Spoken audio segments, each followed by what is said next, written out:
Right, I'm going to try this again now after I just recorded it once with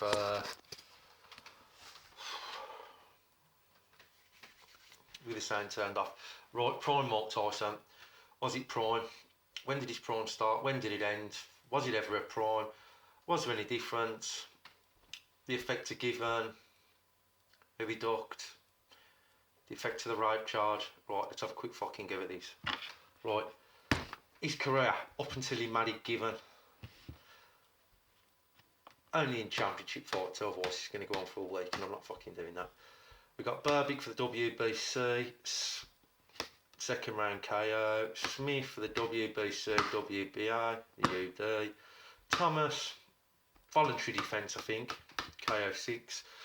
Tucker to unify the titles, UD 12. Then another defence against Biggs. Biggs didn't have the greatest record, turned pro in a couple of years, but I think about 12 months before Tyson. Holmes were probably one of Tyson's best wins. Tyson choked him out of it, as we know. Didn't have long to prepare though, and Holmes went on to put up decent performances, didn't he, against the only one and fucking nine Mercer, I think. Then we got Tubbs. Then we got Spinks for the lineal title. Then we've got Frank Bruno, another defence. No, he didn't. He married Given before this point. After the Spinks fight, that's when he married Robin Given. Right, the first part of his career, I've just outlined in a rather haphazard fashion, I'm sure you'll all agree. And then we got Bruno, KO 5. Williams, Call the Truth, I'm assuming, KO 1. During this point, up until this point here, Mercer hadn't turned pro, Burb hadn't turned pro, Lewis hadn't turned pro, Holyfield stepped up to the weight in 88, Morrison turned pro in 88. So it was unlikely that you was going to see him fighting any of these guys. But also at the same time, just looking out like this, the first half of his career, is that they're all older guys, no great up and coming challengers. Spinks was elite, but by the time we got in with Tyson, was he elite? No. Holmes wasn't elite anymore and was never to be elite again, even though a couple of them are Hall of Famers. So, and as I say, it was after the Spinks fight that Tyson married Givens.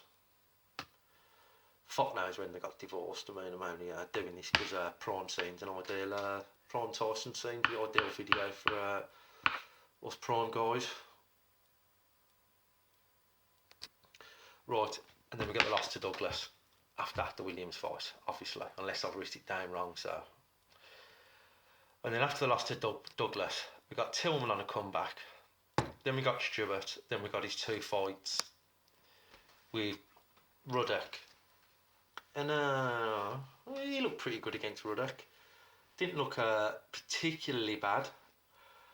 So that's an argument against how far out of his prime he was, because up until that fight, Ruddock was probably the best young geezer that Mike Tyson had ever faced, and he still beat him after the Douglas fight. So, but the definition of prime is, I believe, correct me if I'm wrong, that at your very best, or the very best that you possibly can be. Was Tyson at his very best, or the best we'd ever seen him in the Douglas fight? I don't think he was. Even though he was in his prime, he wasn't in prime condition or at his best. And then, if we have a look at his record after the Ruddock fight, he was convicted, weren't he? 3 years in jail. Well, he got 6, but served for cut from a sentence to 10. Then, if we look at his record now, it's a pretty crap record, to be fair. And this is possibly what I think about the prime Mike Tyson and the not a prime Mike Tyson arguments. Is that right? We've got McNeely, which he won by DQ apparently. Buster Mathis Jr. I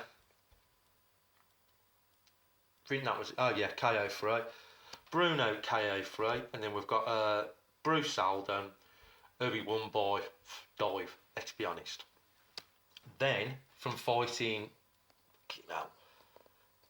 did any of them even put up a fight? I mean, Bruno, I thought Bruno put up a much better fight in the first fight than he did in the second. So, from straight out of prison, we got McNeely, we got Mathis, we got Bruno, we got Salden, and then jumping straight in with, I think nobody will fucking disagree, one of the best heavyweights we've ever seen. Now, was this a prime Mark Tyson or not a prime Mark Tyson? Personally, I think if rather than feasting on a lot of bombs, that's a wrong word, that's strong, that is. I shouldn't be saying that because you've got to show respect to everyone who steps into the ring. But if rather than fighting the McNeelys, the Mathises, the Brunos, the Saldens, who all fell over in front of him, by this point, we did have the Mercers, the Bows, the Lucys, the Holyfields, the Morrisons, who he could have fought, but he didn't. He fought all easy fights because it was all about just getting that title shot and making a grab for the title, rather than to build himself back up into the fighter that he once was. As we do, you know what I mean. I don't want to bang my head up against the wall or bore you with everything that you all know, but obviously, you fight one fighter. If you annihilate him, then you should be fighting somebody a little bit better, and a little bit better, and a little bit better, because it makes you better. But obviously that didn't take effect in the second half of Tyson's career, as I've put it. So it could well have been in his prime, but against a prime, very good fighter like Holyfield, you need to be on your game, and was really fights against McNeely, Mathis, Bruno and Salden likely to have sharpened Tyson up into the prime, the very best that he could be? I don't think so, in my opinion. And then after that, we've got Beaufort, Norris. I mean, listen to this. This is shit. This next slide is Beaufort, Norris, Francis, Tavares, Galotta, Nelson. Have I written that down right? I might not have written that down right. I don't know who that is. And then fighting them bums again. Exactly the same scenario. Not bombs, I'm saying it again, but then we're fighting them, and then bump, we're going straight back in with Lennox Lewis after fighting 6 people who never really had a chance of beating him. Even though there was a couple of sticky moments with both, I roughed him up a bit, weren't having it, weren't standing down.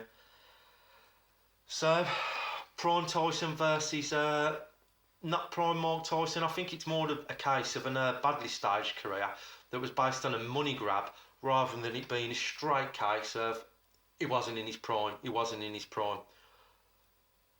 Too many easy fights, and then going in with somebody who could fight. Right, that's all I got to say. I'm sure you got loads to rip me apart about. Right, nice one. Peace.